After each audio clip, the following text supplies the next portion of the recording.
Hello everyone, I am Mr. Bell. I know many of you enjoy listening to these videos as you fall asleep. So before you drift off, I'd love for you to leave a comment letting me know where in the world you're tuning in from. And if you're enjoying the story, don't forget to like and subscribe. Alright, now let's get comfortable, relax, and dive into tonight's case. It was a typical Friday night, and I found myself home alone. My husband was away on a business trip, and I relished the rare moments of solitude. I decided to spend the evening watching movies, nestled comfortably on the couch with a bowl of popcorn. As the clock neared midnight, the sound of rain tapping against the windows filled the quiet house. I was engrossed in a thriller when unexpected noise shattered the silence, a knock at the front door. I paused the movie, my heart pounding as I strained to listen. Another knock, louder this time, echoed through the house. My unease deepened. Who would be visiting at this hour, especially on such a stormy night? I cautiously approached the door, peering through the peephole. A man stood there, drenched by the pouring rain, his face partially obscured by the hood of his raincoat. He held a feeble smile on his lips, an attempt to appear harmless. His shaggy hair was plastered to his forehead. Through the closed door, he shouted, "Excuse me, ma'am. I hate to bother you, but my car's broken down a few blocks away. Can I use your phone to call for help?" A chill ran down my spine as my instincts screamed at me to be cautious.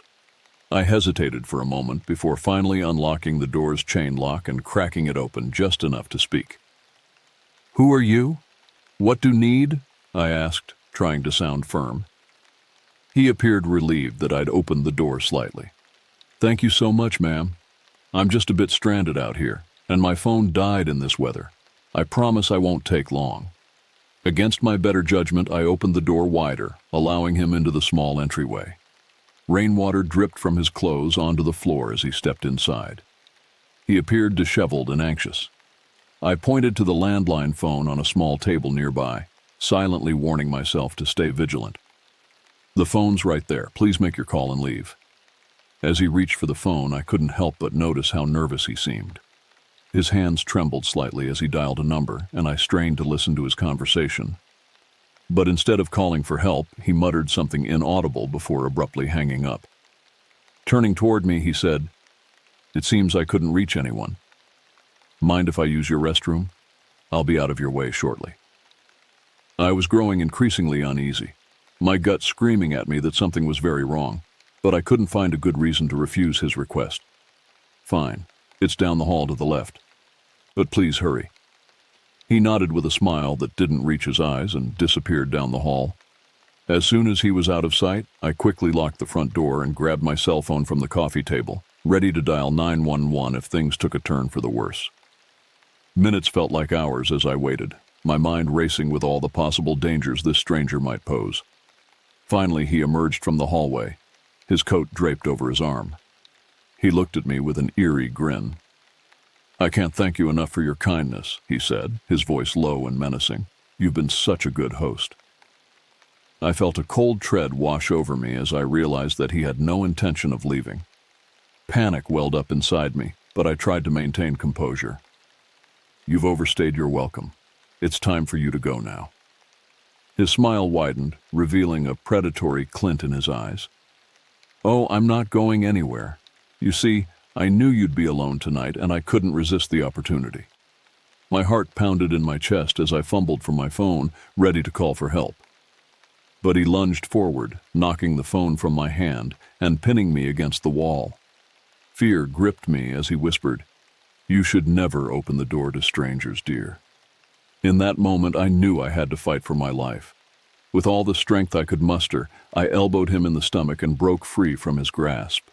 I sprinted toward the front door, my heart racing as I fumbled with the lock. Just as I flung the door open and burst out into the pouring rain, I heard his heavy footsteps behind me. I ran to the nearest neighbor's house, banging on their door, praying they would answer in time. The door swung open, revealing a startled neighbor. I blurted out that a man was chasing me, and they quickly called the police. Moments later, sirens wailed in the distance. By the time the police arrived, the man had vanished into the night. They searched the area, but found no trace of him. The ordeal left me shaken to my core, a stark reminder of the dangers that could lurk just beyond our front doors. From that night on, I never opened my door to a stranger again, no matter how convincing their story might be.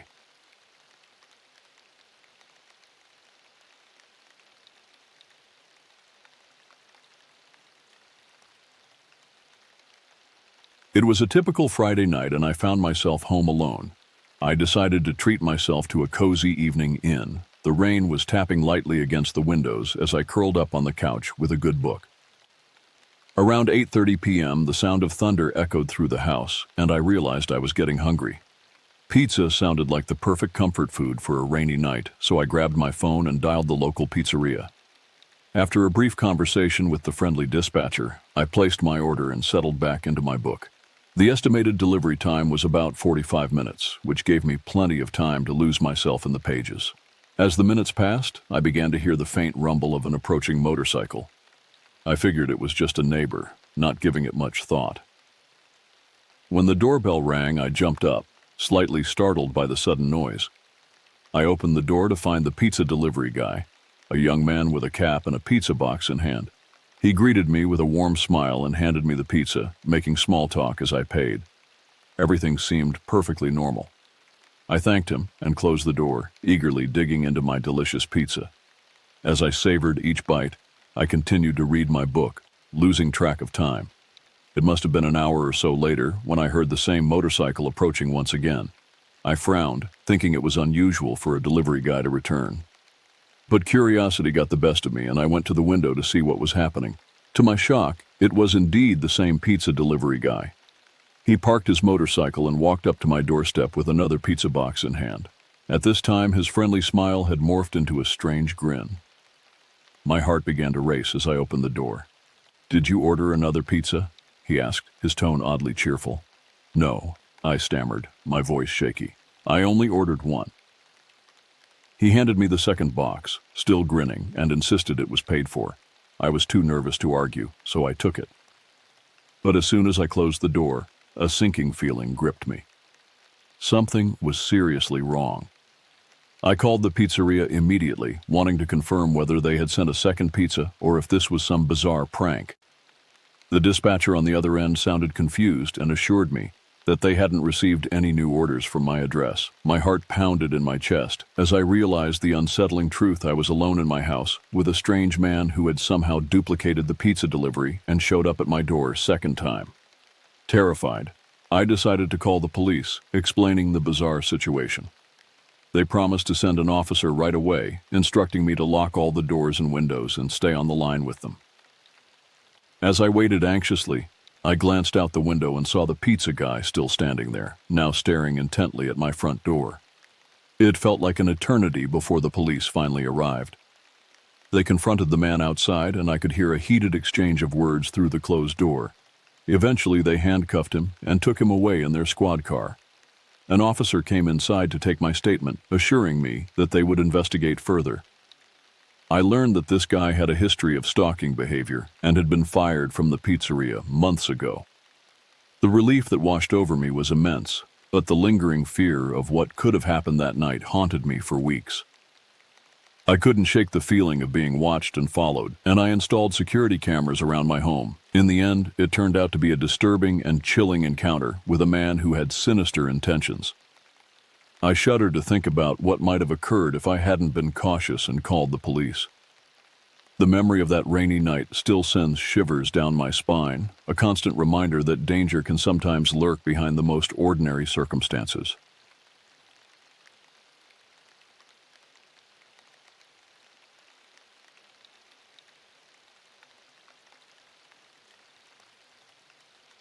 It was a chilly, moonless night, and I found myself alone at home. My husband was away on a business trip, and the solitude felt eerie in the silence of our suburban house.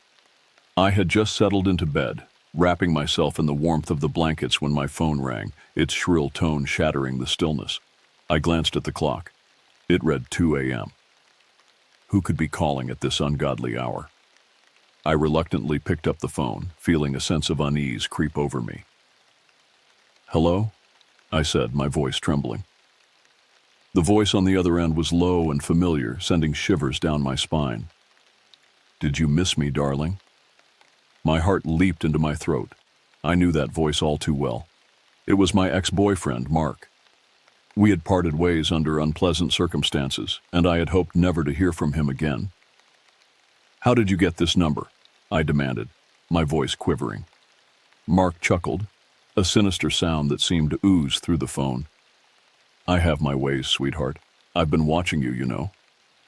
My blood ran cold as his words sank in.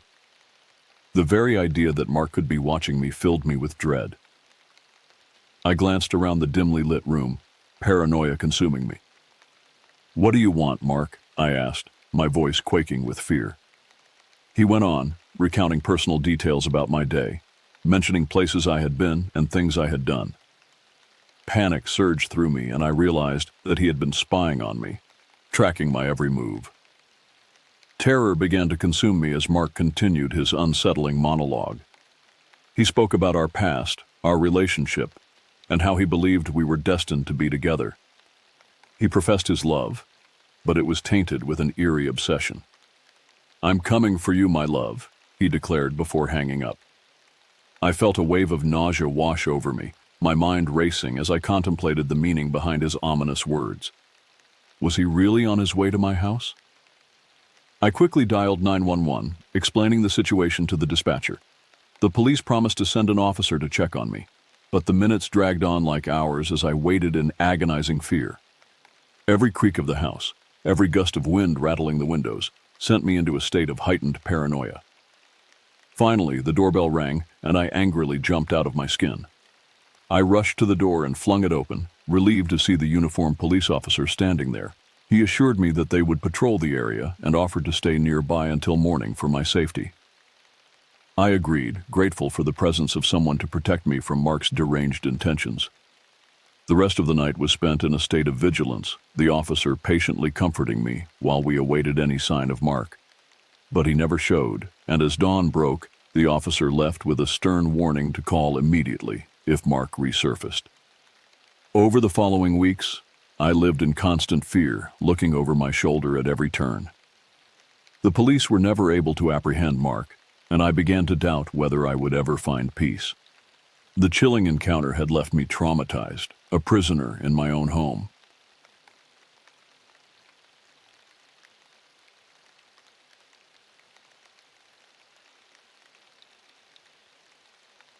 I had just moved into a quiet suburban neighborhood, seeking a fresh start in life.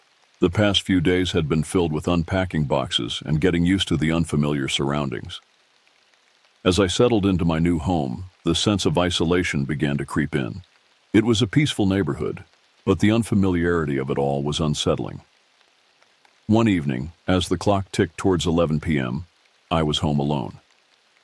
My new house felt strange in the dim glow of the living room lamp. I was lounging on the couch, trying to unwind after a long day when the doorbell rang, shattering the silence of the night. I glanced at the clock, puzzled by the late-night visitor. Who on earth could it be at this hour? I cautiously approached the front door and peered through the peephole. On the other side stood a man, middle-aged and average-looking, dressed casually. I hesitated for a moment but decided to open the door. He smiled warmly, which put me slightly at ease. "Hey there, neighbor," he greeted, extending his hand for a handshake.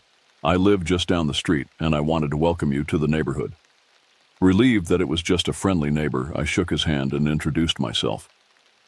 He seemed like a friendly guy, and I figured it was a nice gesture to introduce myself to someone in the neighborhood. We chatted about the area, and he even shared some helpful tips about living there. But as the conversation continued, something began to feel off. He started asking more personal questions about my work, my daily routines, and whether I lived alone. Alarm bells started ringing in my head. Why was he so curious about my life? I began to feel uncomfortable and tried to steer the conversation away from personal topics. However, he persisted, pressing me for information. His friendly demeanor had shifted, and he seemed increasingly fixated on prying into my life. My anxiety grew, and I made an excuse about needing to get up early the next day, hoping he would take the hint and leave. But he didn't budge.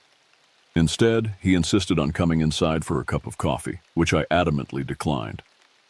As I stepped back from the doorway, I noticed his demeanor change again. His friendly smile had transformed into an unsettling grin. He took a step forward, invading my personal space, and said in a low, menacing voice, "I think I should come in." Panic surged through me.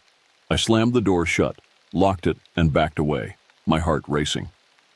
He began to pound on the door, shouting angrily, demanding to be let in. Fear coursed through my veins as I fumbled for my phone, dialing 911 as quickly as my trembling hands willed loud. The operator assured me that help was on the way, and I huddled in the corner of my living room, clutching my phone tightly. The man outside continued to bang on the door, growing increasingly agitated. He threatened to break in, his words becoming more menacing with each passing moment. Minutes felt like hours as I waited for the police to arrive. I could hear the sirens in the distance, growing louder, a welcome sound that brought relief. The pounding on the door ceased as the police pulled into my driveway, and the man was apprehended. It turns out the man wasn't a neighbor at all, but a complete stranger who had been lurking in the area. His intentions were unclear, but the terror he had instilled in me that night would linger for a long time. As the police took him away, I felt a wave of gratitude for their swift response and for my instincts that had told me something wasn't right.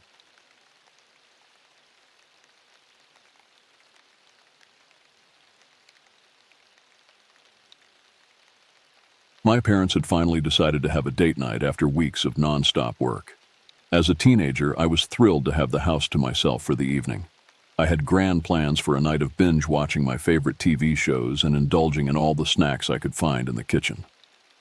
The house felt eerily quiet as I settled in for the evening. I turned on all the lights to dispel any shadows that might play tricks on my imagination.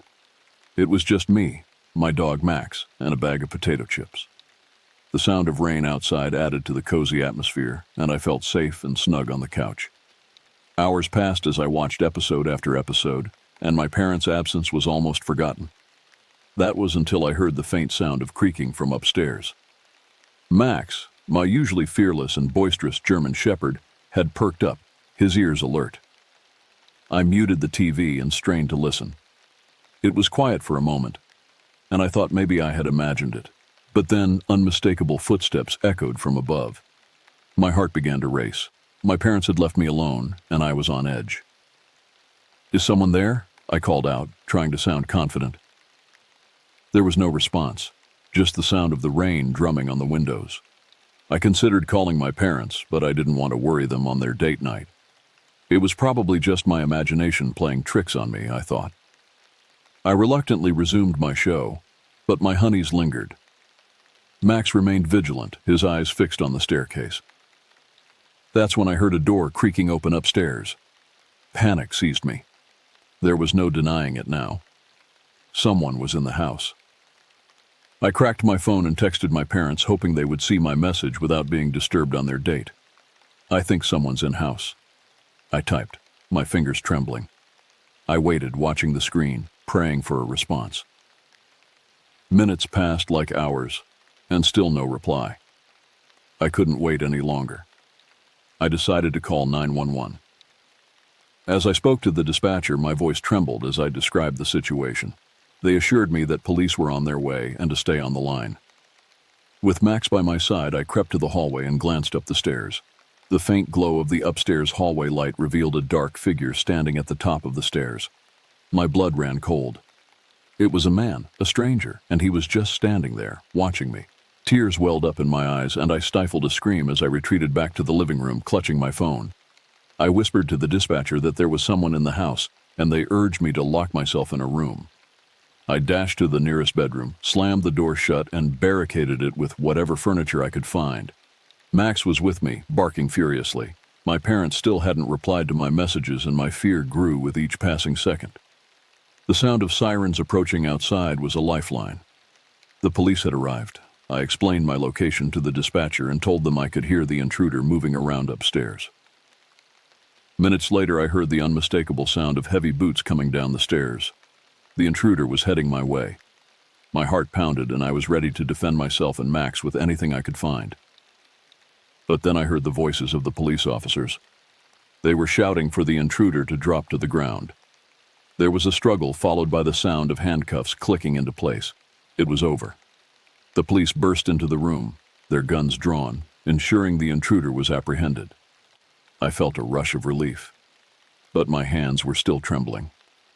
The man was arrested and taken away in the back of a police car. As the officers took my statement, my parents finally arrived home, shocked and horrified by what had occurred. It turned out that the intruder had broken in, thinking the house was empty, but had been startled by Max and my presence. I shuddered to think of what might have happened if I hadn't locked myself in the room and called the police. That night I learned a valuable lesson about the importance of staying vigilant, even when you think you're safe at home.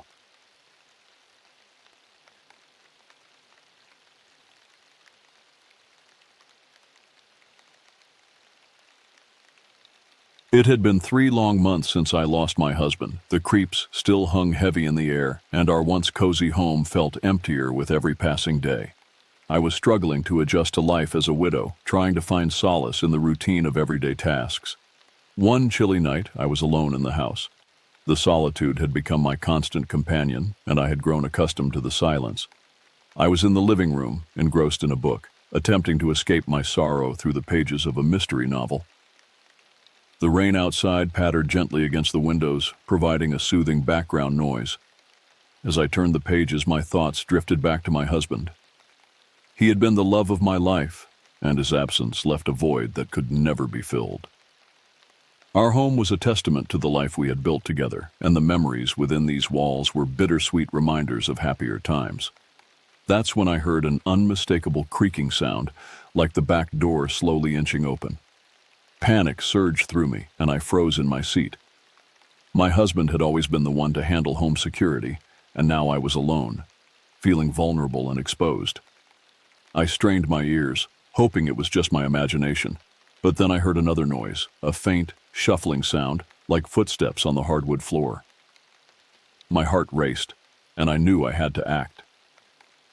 I gently set my book aside and tiptoed to the hallway, clutching the phone in my trembling hand.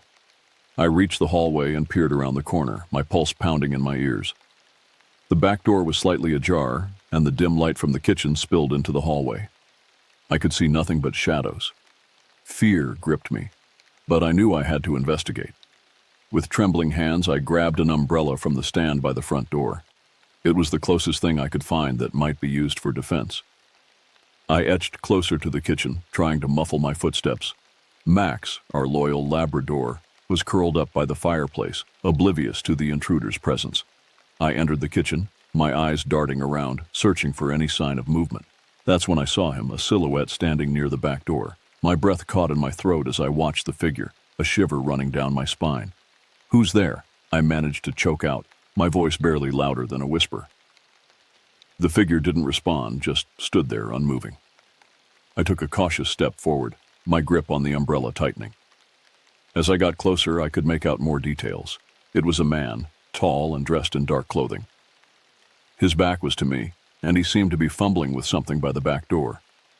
I couldn't see his face, and that uncertainty filled me with dread. Summoning all my courage, I raised the umbrella and called out again, this time with more authority. I said, "Who are you?" The man finally turned around to face me. His features were obscured by a hood, casting his face in shadow. I could feel his gaze on me, piercing through the darkness. In a low, chilling voice, he finally spoke. I just needed shelter from the rain. His words sent a shiver down my spine. His explanation seemed implausible, and I knew I couldn't trust this stranger. Summoning every ounce of strength, I raised the umbrella defensively and took a step back, keeping a safe distance. "You need to leave," I said firmly, my voice trembling but resolute. "I'm calling the police." The man hesitated for a moment, his dark eyes never leaving mine. Then, without a word, he turned and walked toward the back door. I followed him, making sure to maintain my distance, ready to defend myself if necessary. He slipped out into the rainy night, and I watched as he disappeared into the darkness. I quickly locked the back door, my hands shaking as I fumbled with the latch. It was over, but the terror of the encounter lingered. I called the police, explaining what had happened. They arrived within minutes, their presence providing a sense of security that had been shattered earlier. They searched the area but found no trace of the intruder. As I sat with the officers, recounting the terrifying encounter, I couldn't help but think about my husband. He had always been my protector, and now I had to learn to protect myself. The nights would never be the same, and the scars of that chilling encounter would remain with me forever. In the days that followed, I had the locks changed, installed an alarm system, and adopted a new routine for safety. The sense of security that my husband had provided was gone, but I was determined to rebuild my life and face the future with resilience.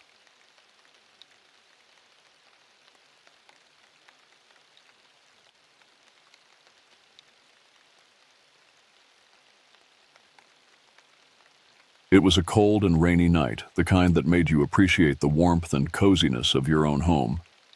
My girlfriend, Sarah, had gone to stay with her mother for a few days. She wasn't feeling well, and I had insisted that she needed the comfort of her childhood home. I was home alone, and the emptiness of the house felt eerie, even with the soft hum of the TV in the background. I had just settled down on the couch with a bowl of microwave popcorn when I heard a loud, urgent knocking on the front door. Startled, I paused the TV and looked at the clock. It was already 10:30 p.m. Who could be visiting at this hour? I cautiously made my way to the front door, my heart pounding with unease. Peering through the peephole, I saw a man standing on my doorstep. He was dressed in plain clothes and had a badge hanging from a lanyard around his neck. He looked official, but something about the situation didn't sit right with me. I cautiously opened the door just a crack, leaving the chain lock securely fastened. "Can I help you?" I asked, my voice filled with suspicion. The man gave me a practiced smile and spoke with a sense of urgency. "Sir, I'm an undercover police officer and we've had reports of a break-in nearby. I need to ask you a few questions. Is it all right if I come in?" Alarm bells went off in my head. I'd always been taught to be cautious about letting strangers into my home, especially late at night. "I'm sorry, but I can't let you in," I replied firmly.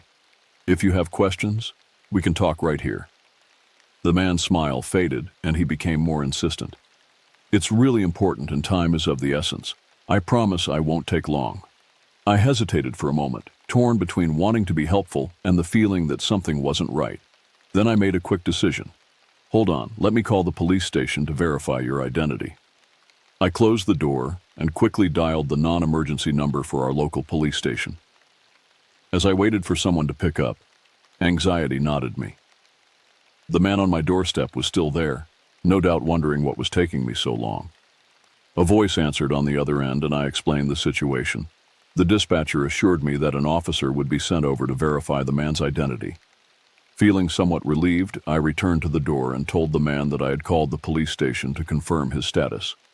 He seemed unnerved by this and took a step back. I kept the chain lock secured and waited for the officer to arrive.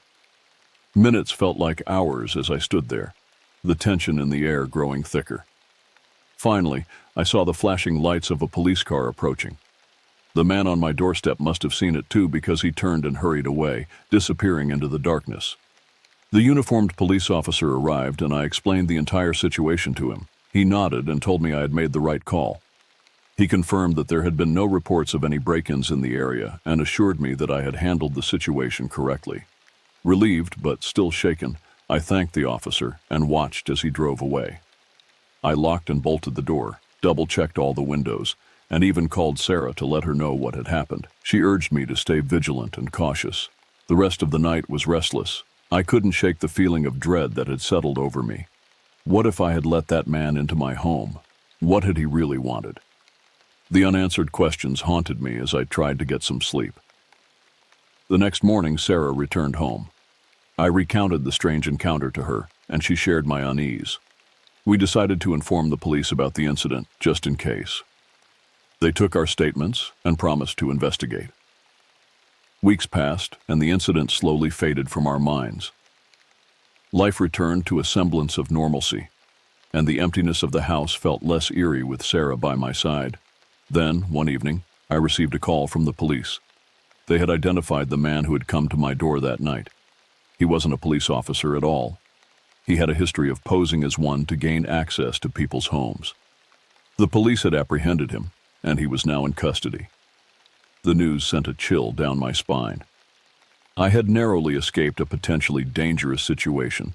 It was a chilling encounter that served as a stark reminder to always trust my instincts and prioritize my safety, especially when home alone. That night, as Sarah and I locked up the house and settled into bed, I couldn't help but feel a renewed sense of gratitude for her presence and the safety we found in each other's arms. The nightmare had passed, but the lessons it had taught us would remain forever etched in our minds.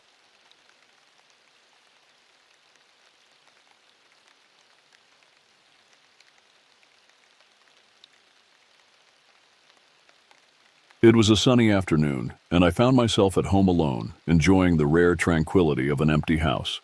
My husband was at work, and the neighborhood was unusually quiet.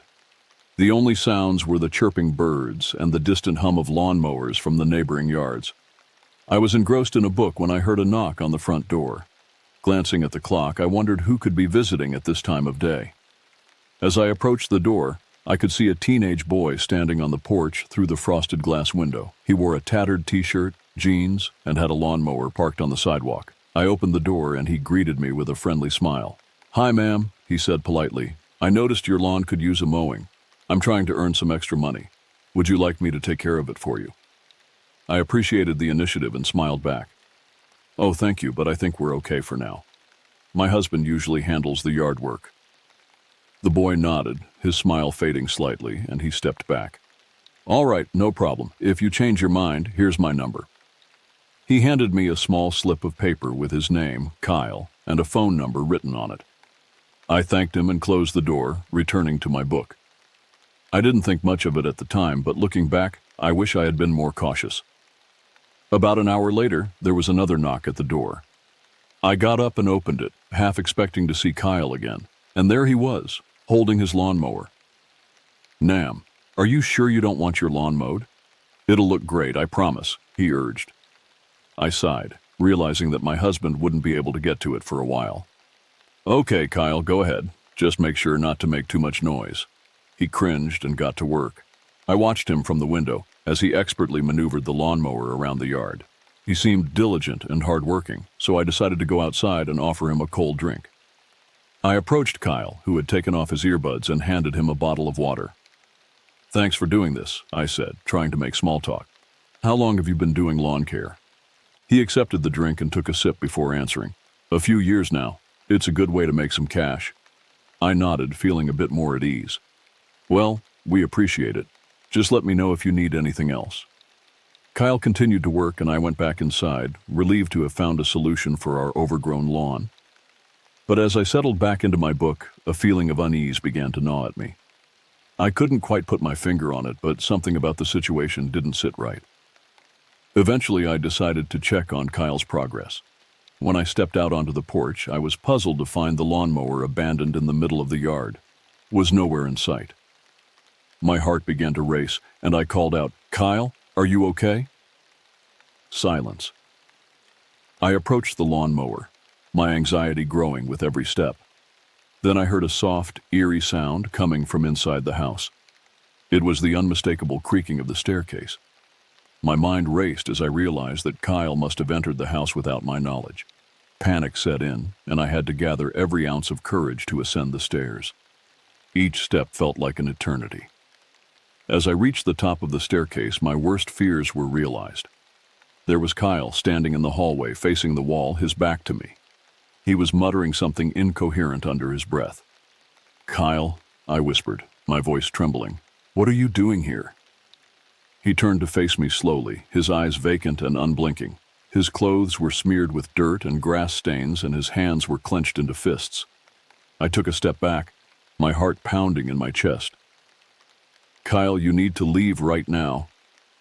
But instead of responding, he began to advance toward me, his movements slow and deliberate. It was as if he were in a trance, his eyes devoid of recognition. Fear surged through me, and I turned and ran down the stairs as fast as I could, my only thought being to get out of the house. I heard Kyle's heavy footsteps behind me, and I knew I had to make it to the front door before he caught up. I burst through the front door, stumbling out onto the porch, and didn't look back until I had reached the safety of the front yard. Kyle was standing in the doorway, his vacant stare fixed on me. I dialed 911, my trembling fingers struggling to press the buttons on my phone. I explained the situation to the dispatcher, and they assured me that officers were on their way. As I waited for the police to arrive, I kept a wary eye on Kyle, who hadn't moved from the doorway. His blank expression never wavered, and it sent shivers down my spine. When the police finally arrived, they detained Kyle and questioned him about his bizarre behavior. He claimed to have no memory of entering the house and appeared genuinely confused about the entire situation. I provided a statement to the police, and they assured me they would investigate further. It was clear that something was seriously wrong with Kyle, and I couldn't help but feel a mixture of relief and unease as they took him away for evaluation. In the days that followed, I learned that Kyle had a history of mental health issues. He had recently stopped taking his medication, which might have contributed to his erratic behavior.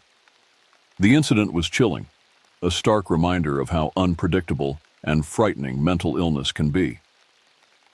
I couldn't shake the feeling of vulnerability that had settled over me. My sense of safety in my own home had been shattered, and I knew it would take time to rebuild. My husband and I took steps to improve our home security, and I couldn't help but wonder how differently things might have ended if I had let my guard down just a bit more that day.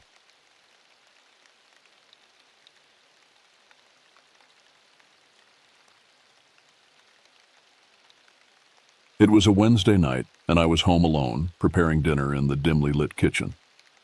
The savory aroma of sizzling ground beef and spices filled the air as I cooked tacos for my son and myself. It was a simple evening with the promise of my son returning from a friend's house for dinner. The clock on the wall read 8:30 p.m., and my stomach rumbled in anticipation.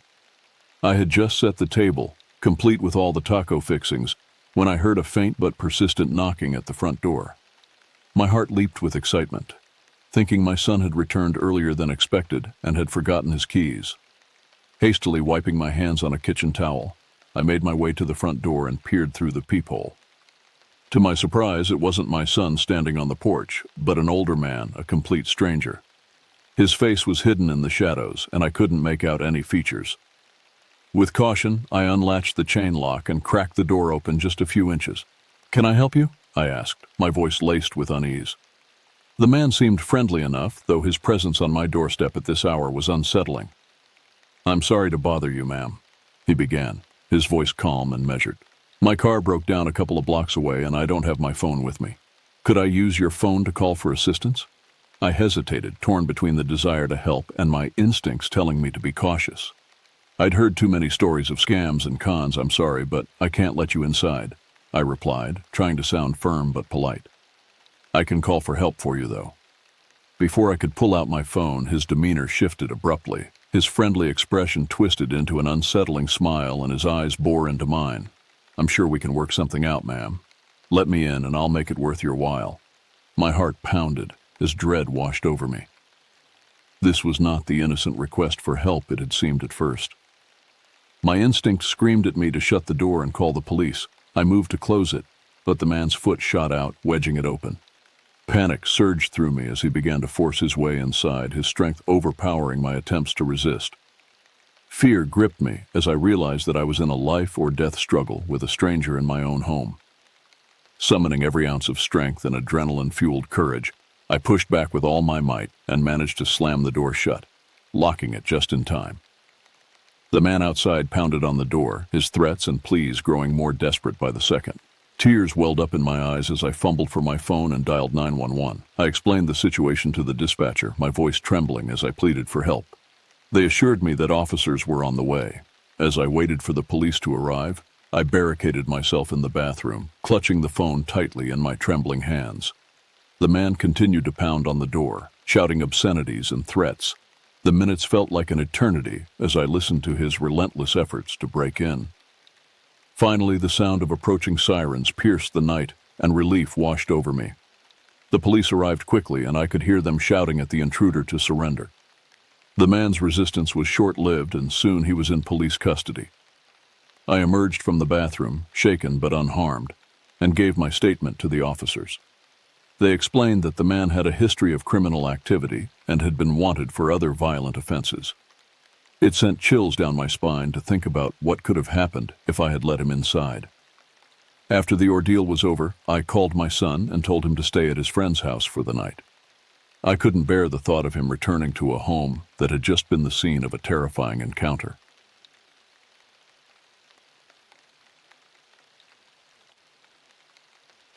It was a quiet Monday evening, and I had settled into my cozy home office, busily working on my laptop. The soft glow of the desk lamp provided a warm contrast to the darkening room as the sun dipped below the horizon. My husband was away on a business trip, and I relished the solitude, finding it conducive to getting work done. As I was engrossed in my tasks, the faint sound of a knock at the door barely registered. I glanced at the clock. It was already past 7 p.m. Who could be visiting at this hour?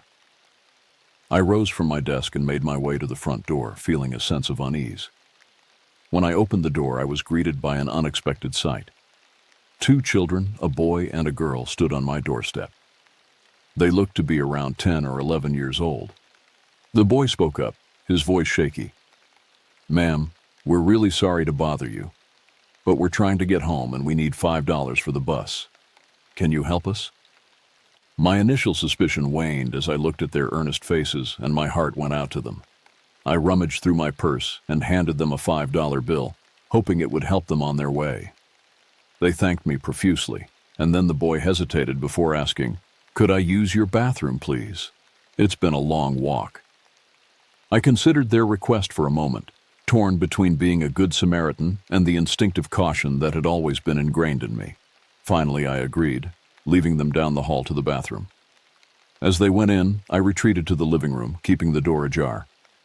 An hour passed and I returned to my work, believing that I had done a good deed and that the children were now on their way home. However, as the minutes ticked by, a crowing unease settled in the pit of my stomach. It shouldn't have taken them so long in the bathroom. Curiosity got the better of me, and I decided to check on them. As I approached the bathroom, I heard faint noises from inside, shuffling sounds that made my heart race. I pushed the door open slowly, revealing a seam that sent a chill down my spine. The window was wide open, the curtains billowing in the evening breeze. Panic surged through me as I realized the truth. I had been lured into a trap. Those innocent-looking children had unlocked my window, and now a man was climbing through it, his eyes filled with malice. Before I could react, the intruder was inside my home, blocking my path to the door. Fear and adrenaline coursed through me as I scrambled to find a way out.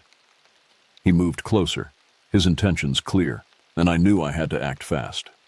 With a surge of strength, I bolted towards the kitchen, my heart pounding in my chest. I grabbed a heavy cast-iron skillet from the counter, clutching it tightly as I turned to face the intruder. He advanced with a predatory smile, thinking he had the upper hand. But I wasn't going down without a fight. I swung the skillet with all my might, striking him square in the face. He let out a scream of pain and stumbled back, crashing into a chair. It bought me just enough time to make a run for it.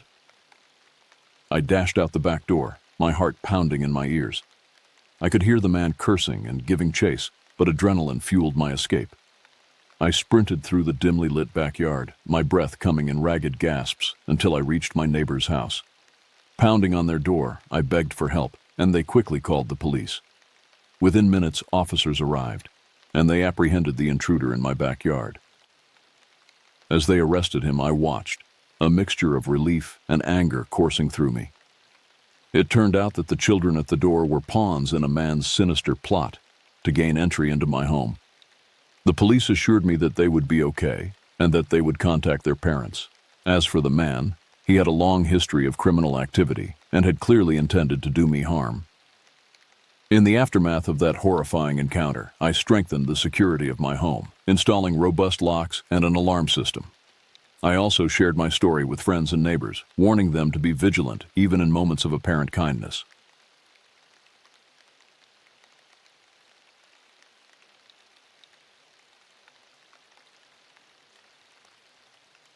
It was a quiet Thursday morning, and I was going about my usual routine in my small suburban home. Living alone, I had grown accustomed to the solitude, finding comfort in the peacefulness of my surroundings. The soft hum of appliances and the occasional chirping of birds were the soundtrack to my day.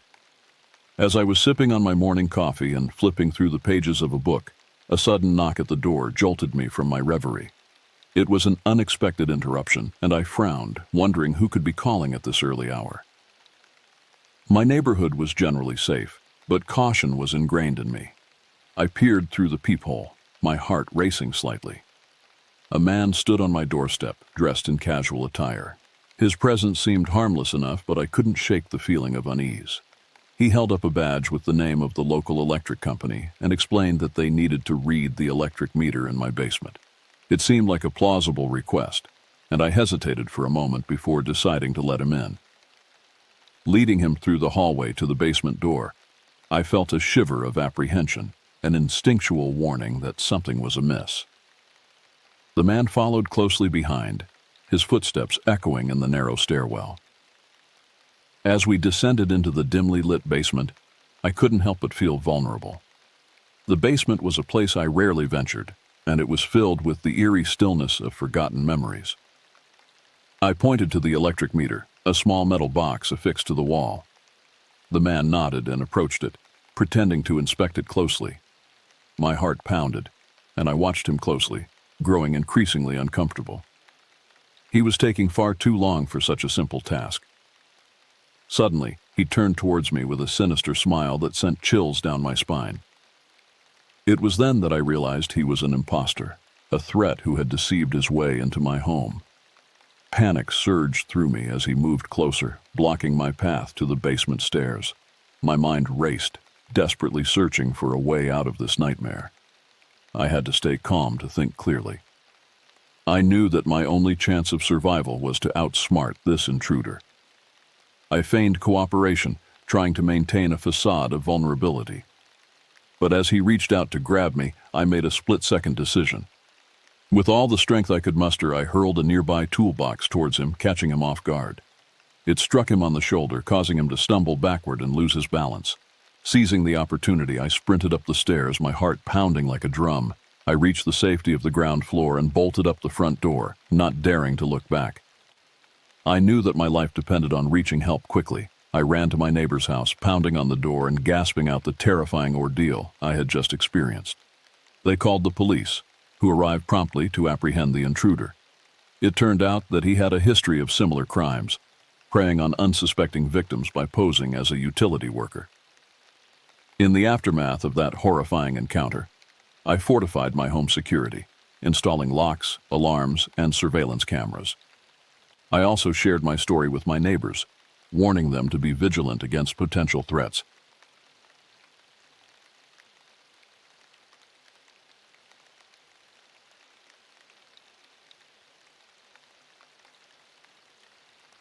The night was settling in, casting long shadows throughout my quiet suburban home.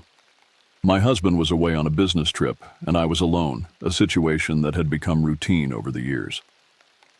As I settled onto the couch with a book and a warm blanket, I relished the solitude. But little did I know that this night would be unlike any other. As I turned the pages of my book, encroached in the world of fiction, I began to hear faint noises from the back of the house. The creaking of the old wooden floors beneath me sent a chill down my spine. I tried to dismiss it as the usual sounds of an aging house, but something about it felt different tonight. My nerves were already on edge, knowing that I was the sole inhabitant of the house. I put the book down and listened intently. The noises continued, growing more distinct and unsettling. Footsteps, I thought. Someone was moving around in my home. Fear gripped me, and I reached for my phone to dial 911. My trembling fingers struggled to press the buttons as I whispered my address to the dispatcher. They assured me that help was on the way, but the minutes dragged on, feeling like hours. I decided to act cautiously, realizing that my safety depended on my ability to remain composed. I grabbed a heavy candlestick from the coffee table, the only weapon within arm's reach, and made my way towards the source of the noises. The intruder had to be stopped, and I was determined to protect my home. The intruder's steps grew louder as I approached the hallway leading to the back of the house. The darkness seemed to close in around me, and I wished I had turned on more lights before my husband's departure. I could see the faint outline of a figure, their back to me, as they moved through the hallway. With each step, my heart pounded in my chest, and my grip tightened on the candlestick. I was torn between confronting the intruder and finding a place to hide. But there was no turning back now. As I rounded the corner, I raised the candlestick, ready to strike. But when I saw the intruder's face, my breath caught in my throat. It was my husband, or at least someone who looked exactly like him. The shock was overwhelming, and I stumbled backward, my grip on the candlestick loosening. He turned to face me, his expression cold and unfamiliar. "Who are you?" I stammered, my voice trembling. He smiled, an eerie grin that sent shivers down my spine. "You don't recognize me, do you?" My mind raced, trying to make sense of the impossible. My husband was miles away on his business trip, and this imposter before me defied explanation. He took a step closer, his eyes locked onto mine. "Where is he?" I demanded, my fear giving way to anger. The imposter's smile widened, and he raised a finger to his lips in a hushing gesture. "He's not here, and he won't be coming back." Terror surged through me as I realized the gravity of the situation. This man, whoever he was, had invaded my home and assumed my husband's identity.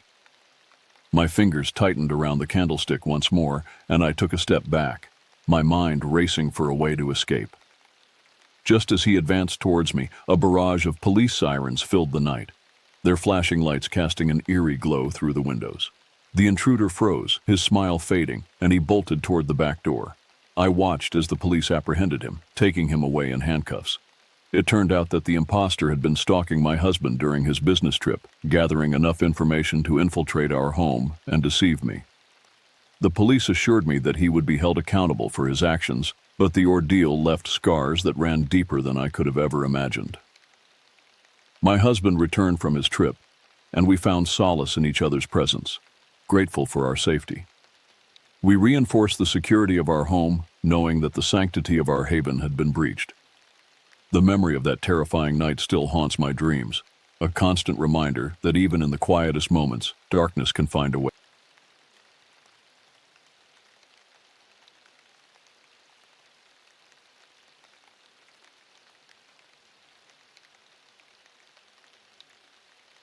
It was an ordinary weekday, and I found myself alone at home.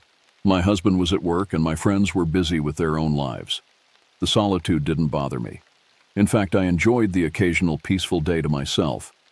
Little did I know that this day would soon turn into a nightmare. As I went about my daily routine, the doorbell rang. I glanced at the clock, wondering who could be visiting at this hour. When I opened the door, a man stood there, dressed in a uniform with a delivery company logo. He held a package in his hand. "Good morning, ma'am," he said with a polite smile. "I have a parcel for you. Could you please sign for it?" I was taken aback because I wasn't expecting any deliveries, but I thought it might be a surprise gift from a friend or family member. I nodded and accepted the package, ready to put my signature on his electronic device. That's when things took an unsettling turn. The delivery man extended the device toward me, but then he muttered, "Oh, my pen seems to have run out of ink. Do you have one I could borrow?" His request seemed harmless enough, but a nagging feeling of unease crept over me. I hesitated for a moment, weighing the situation. After all, I didn't want to be rude. With a forced smile, I told him to wait and retreated inside to find a pen. My heart pounded as I searched for a pen, and I couldn't shake the feeling that something was off. When I finally located one, I clutched it tightly in my hand, determined not to let my guard down. Returning to the door, I handed him the pen, my eyes fixed on his every move. He accepted it with a smile and pretended to scribble on the device. But as I watched, I noticed something chilling. He hadn't actually pressed the pen on the screen. Instead, he was stalling for time, and his eyes darted around the hallway. "Why aren't you signing?" I asked, my voice quivering with suspicion. He hesitated for a moment before responding. "I'm sorry, ma'am. I seem to have made a mistake. This isn't your package after all." Relief washed over me as he handed back the package and turned to leave. I couldn't believe my luck. It seemed my intuition had saved me from a potentially dangerous situation. I closed and locked the door, my heart still racing. But the sense of security was short-lived. As I watched through the window, I saw the man didn't walk away as expected. Instead, he stood on the front porch, his phone to his ear, speaking quietly. I strained to hear his conversation, but couldn't make out the words. Fear gripped me once again. I knew I had to call the police, but I didn't want to make any noise that might alert him to my actions. I crept into the kitchen and dialed 911, speaking in hushed tones to the dispatcher, explaining the situation and giving her my address. As I hung up the phone, I glanced out the window again. The man was still there, speaking into his phone and pacing anxiously. It was clear that he was waiting for something or someone. My heart sank as I heard the sound of a car engine approaching. A second vehicle pulled up in front of my house, and another man stepped out. They exchanged words briefly before both of them turned to face my front door. A surge through me as I realized I was trapped. I knew I couldn't wait for the police to arrive. I had to act fast to protect myself. I quietly moved through the house, locking every window and door, searching for any means of escape. Then, as I reached the back of the house, I heard the sound of breaking glass. The intruders had smashed one of the windows to gain access. My heart raced as I considered my options. I couldn't hide forever, and the situation was growing increasingly dangerous. I made my way to the bedroom, my mind racing with fear and adrenaline. I knew I needed a weapon, something to defend myself. I spotted a heavy flashlight on the bedside table, and I gripped it tightly, ready to confront the intruders if necessary. I could hear them moving through the house now, their footsteps growing closer. My heart pounded in my chest as I crouched behind the bedroom door, the flashlight raised, prepared to strike. As the first intruder entered the room, I swung the flashlight with all my strength, striking him in the head. He cried out in pain and staggered back, crashing into the second intruder, who was entering the room behind him. Their momentary disarray gave me the opportunity to flee. I bolted from the room and raced down the hallway, making a beeline for the front door. With a surge of adrenaline, I flung the door open and sprinted out into the street, not stopping until I reached a neighbor's house. I pounded on their door, my breath coming in like it gasps as I begged them to call the police. Moments later, I heard sirens approaching, and a wave of relief washed over me. The police arrived, apprehending the intruders who were still inside my home. It was later revealed that the two men had sinister intentions and a history of criminal activity. My quick thinking and determination had saved me from a potentially life-threatening situation. In the aftermath, my sense of security was shattered. I installed a security system in my home, and my husband and I became much more vigilant about safety.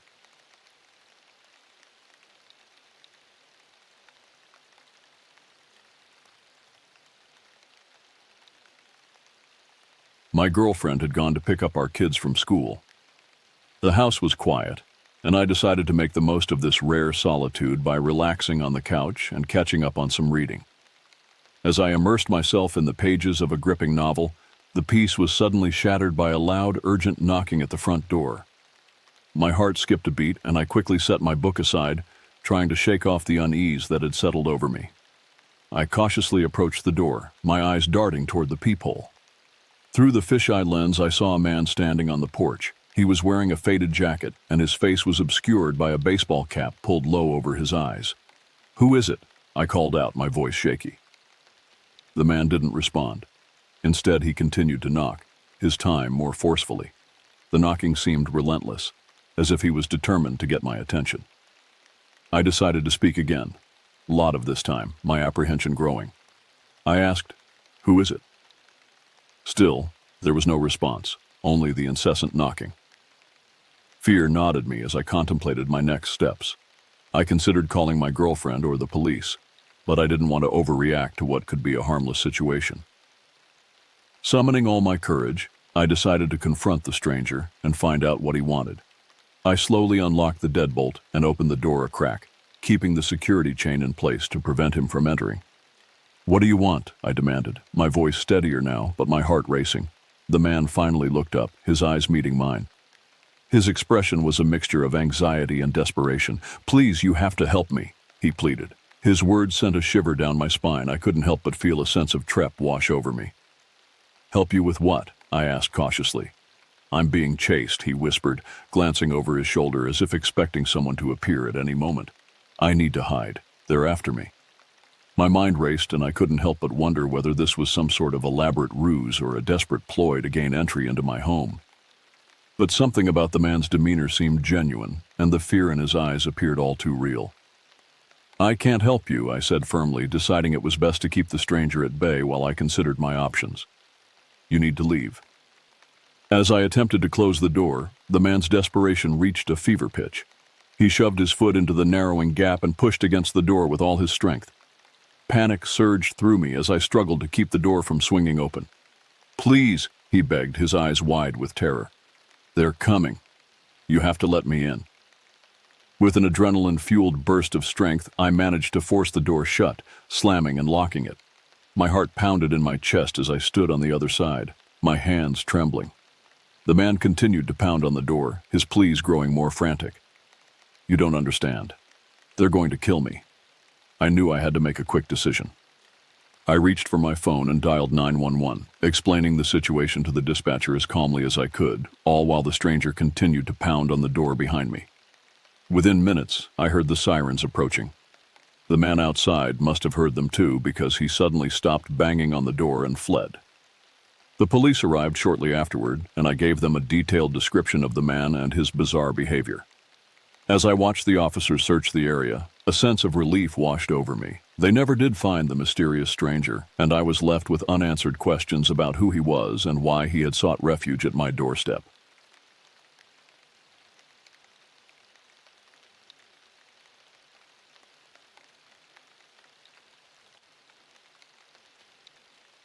My wife had gone out for some grocery shopping. Our suburban neighborhood was usually peaceful, and I had never experienced anything out of the ordinary during my time living here.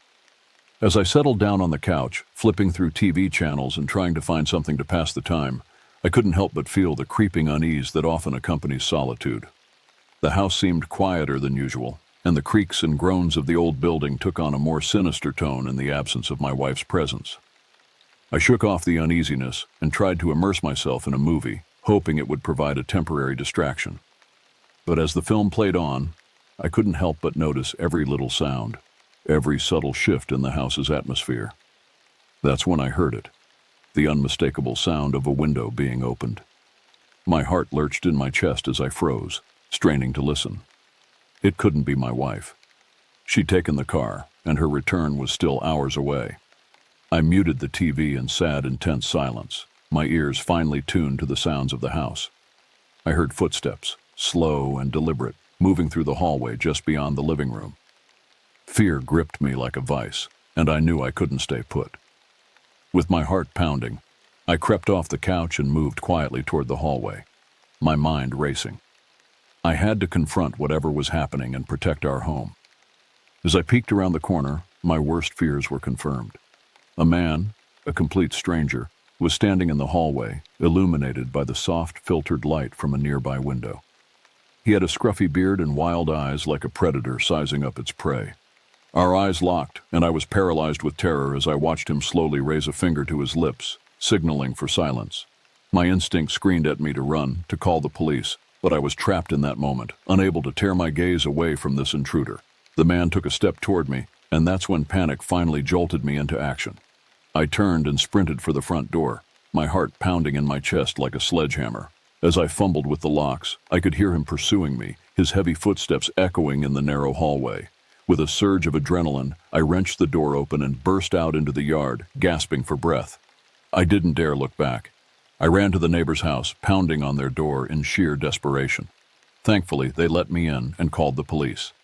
As I sat there, trembling and waiting for the authorities to arrive, I couldn't shake the feeling of vulnerability and violation.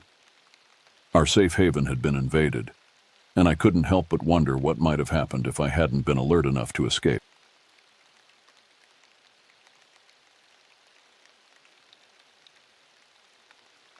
I lived alone in a cozy suburban house, a place where I found solace after a long day's work. My routine was predictable. Come home, make dinner, watch some TV, and then off to bed. Nothing out of the ordinary ever happened here, and I liked it that way. One evening, as I was getting ready to retire to bed, I heard a faint, unfamiliar sound. It was subtle, like the softest of whispers carry on the wind. I strained my ears, trying to identify the source. I initially brushed it off as my imagination playing tricks on me. But then I heard it again, a dull creak on the wooden floor, like the sound of a footstep. My heart began to race as I grabbed the baseball bat from under my bed, my only form of protection. The house was shrouded in darkness, and I hesitated to turn on the lights, fearing it would give away my position. I inched my way into the hallway, trying to be as quiet as possible. The dim glow of a nearby streetlight cast eerie shadows across the hallway. My mind was racing, trying to rationalize the situation. Maybe it was just a stray animal or a gust of wind, but deep down, I knew it was something more sinister. As I moved toward the living room, the source of the sound, my heart sank. A figure stood there in the darkness, their silhouette barely visible. Fear paralyzed me momentarily, and I struggled to find my voice. "Who's there?" I finally managed to stammer. No response. The figure just stood there, unmoving. I mustered all the courage I had left and flicked on the living room light. All I saw froze the blood in my veins. A man, complete stranger, was standing there, his eyes locked onto mine. He was dressed in ragged clothing, his face unshaven, and his eyes were hollow, devoid of any emotion. In his hand, he held a knife, its blade glinting ominously in the light. My heart was pounding so loudly that I thought he could hear it. Panic set in, and I raised the baseball bat defensively. "What do you want?" I demanded, my voice trembling. He didn't answer. Instead, he took a step closer, the knife gleaming menacingly. In that moment, I knew I had to defend myself. I swung the bat with all the force I could muster, connecting with his arm and knocking the knife from his hand. He let out a cry of pain, stumbling backward. I took that opportunity to flee, darting out of the front door and into the safety of my neighbor's house. The police were called, and they arrived at my house in a matter of minutes. They searched the premises and apprehended the intruder, who had taken refuge in my closet. Turns out, he was a homeless man who had wandered into my home seeking shelter. He had no malicious intent, but his presence had sent me into a nightmarish ordeal. The encounter left me shaken and scarred. I couldn't shake the feeling of vulnerability and fear, even in the place I had considered my sanctuary. I invested in a comprehensive security system and made sure all my doors and windows were fortified.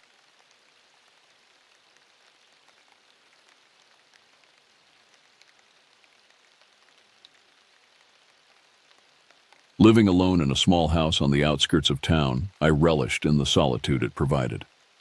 My evenings were quiet, spent reading or watching TV, and it had become a place where I felt safe and secure.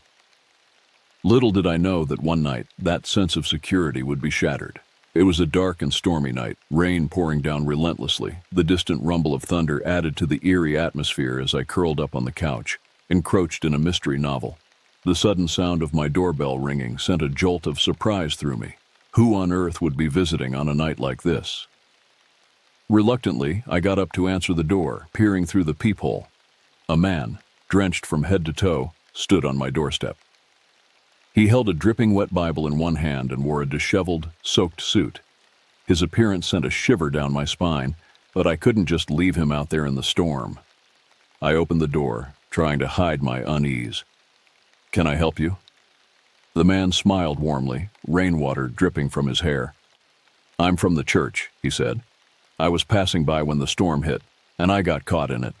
I was wondering if I could seek shelter here for a while and maybe talk to you about our congregation." I hesitated, not entirely comfortable with the idea of inviting a stranger into my home, but his mention of the church made me feel guilty for being distrustful. Besides, it was pouring rain and he looked miserable. "All right," I said reluctantly. "You can come in, but just for a little while." He thanked me profusely as he stepped inside. I gave him a towel to dry off and offered a seat in the living room. He began talking about the church, its mission, and its community activities. I listened politely, though his presence still made me uneasy. As the minutes passed, I couldn't shake the feeling that something was off. His eyes, all friendly, seemed too intense, and I noticed he was constantly glancing around my house. His questions grew more personal, asking if I lived alone and what my daily routines were like. I began to feel trapped, a creeping sense of dread building within me. I wanted him out of my home, but I didn't want to be impolite. The storm outside continued to rage, and the minutes stretched into what felt like an eternity. Then, without warning, he abruptly stood up. "Thank you for your hospitality," he said with a forced smile. "I should be going now." Relieved, I walked into the door, my heart pounding. As he stepped back out into the rain, he turned to me and said, "You have a lovely home. I'll be back to visit soon." The words sent a chill down my spine. I quickly locked the door behind him, my mind racing. Who was that man? And why had he really come to my home on such a stormy night? The sense of unease lingered, and I couldn't shake the feeling that I had just narrowly avoided a nightmare. That night, I double-checked all the locks, windows, and security systems in my house. I couldn't shake the fear that he might return, and I wanted to be prepared. Sleep eluded me, and I spent the night on edge, wondering what his true intentions had been. The chilling encounter had left me with a haunting sense of vulnerability, and it was a long time before I felt safe in my own home again.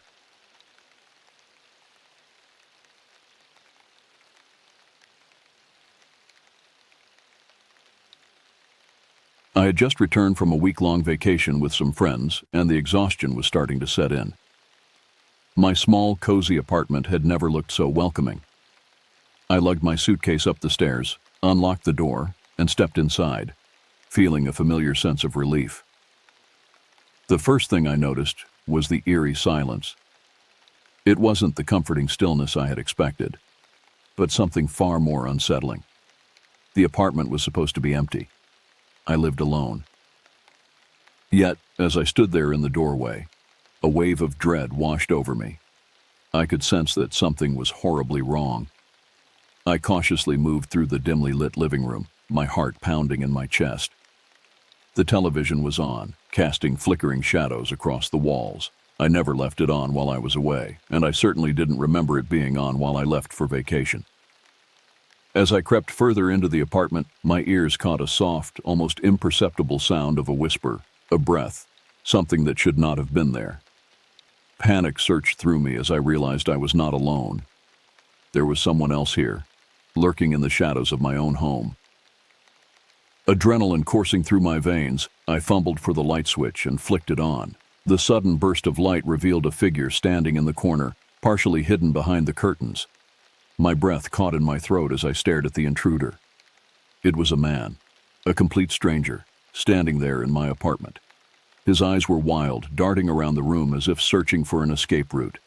He was wearing dirty, tattered clothes, and his unkempt appearance sent shivers down my spine. "What the hell are you doing here?" I managed to stammer, my voice quivering with fear. The man didn't respond.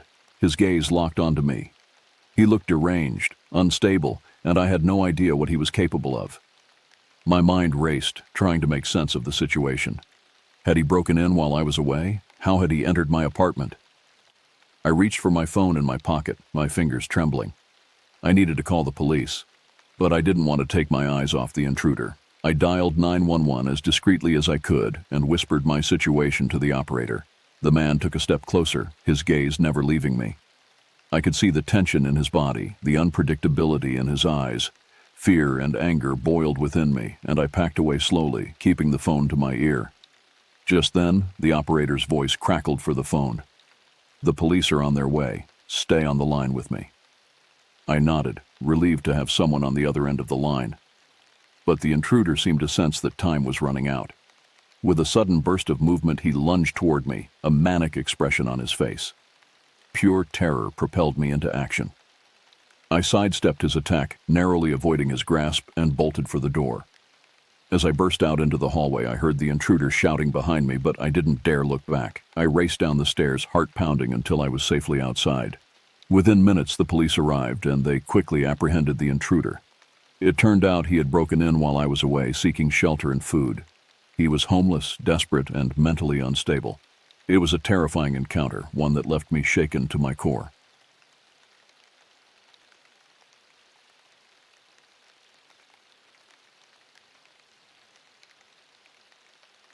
Living alone had always been my preference. I cherished the solitude, the freedom to do as I pleased without anyone else's interference. It was a quiet life, but it was my life, and I relished it. Little did I know that one ordinary evening, that life would turn into a living nightmare. It was a chilly autumn night, and I had just returned home from a long day at work. The familiar routine of making dinner and settling in for some TV played out like countless evenings before. I had no reason to expect anything out of the ordinary. As I sat on my couch, encroached in a crime drama, I began to hear faint sounds, like footsteps echoing in the hallway just outside my apartment. I paused the TV, straining to listen. Perhaps it was just a neighbor or the building settling. There were countless explanations for such noises, but then the footsteps grew louder, more deliberate. Panic started to creep in, As I realized that whoever was out there was heading toward my door, my heart pounded in my chest as I considered my options. Could it be a neighbor who needed assistance or something far more sinister? Before I could decide, the doorknob began to turn slowly, almost cautiously. My pulse quickened, and I knew I had to act fast. I tiptoed over to the door, my breath shallow, and peered through the peephole. What I saw sent shockwaves through me, a man I didn't recognize, attempting to gain entry into my apartment. My mind raced. What should I do? I couldn't call the police without concrete evidence of a threat. It was just one man, and I didn't want to overreact. Maybe he was simply at the wrong door. As I hesitated, the man outside continued to fiddle with the lock. It became painfully clear that he had no intention of leaving. Fear gripped me, but I knew I couldn't stay paralyzed by it. I had to confront him and find out what he wanted. I took a deep breath, mustered every ounce of courage, and swung open the door. The man, startled by my sudden appearance, took a step back. His disheveled appearance, wild eyes, and the odor of alcohol in his breath made it clear that he wasn't a lost neighbor. "What are you doing?" I demanded, my voice quaking but determined. He stammered, mumbling something incoherent. I repeated my question, more forcefully this time, and he finally managed to blurt out, "I thought this was my friend's place." His explanation sounded flimsy, and I wasn't buying it. I had never seen this man before, and his erratic behavior sent alarms ringing in my head. I told him to leave immediately, but he just stood there, his eyes darting around my apartment. That's when I made a critical mistake. I turned to reach for my phone to call the police. In that split second, the intruder lunged at me, knocking me to the ground. Panic and adrenaline coursed through me as I fought back, struggling to push him off. We grappled on the floor, the room spinning around us. I managed to land a punch, disorienting him for a moment. It was all I needed to scramble to my feet and make a run for it. I bolted out of my apartment and down the hallway, not looking back until I reached the safety of a neighbor's door. My neighbor, a burly man with a concerned look on his face, let me in. He called the police while I gasped for air, relaying the terrifying ordeal I had just experienced. Within minutes, the authorities arrived and apprehended the intruder. It turned out that the man had a history of mental health issues and had been involved in prior incidents. I shudder to think about what might have happened had I not acted quickly. The encounter left me scarred, not just physically, but emotionally too.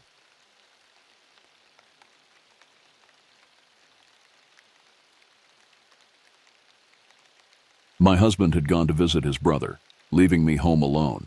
We'd been married for 5 years, and while I cherished our time together, I also valued the rare moments of solitude.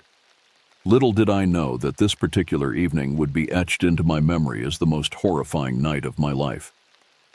I decided to spend the evening relaxing in the living room, catching up on some reading. The soft glow of the reading lamp cast comforting shadows across the room, and the faint hum of the refrigerator was the only sound that interrupted the stillness of the house. With a warm blanket draped over me, I settled into my book, trying to shake off the feeling of unease that inexplicably settled over me.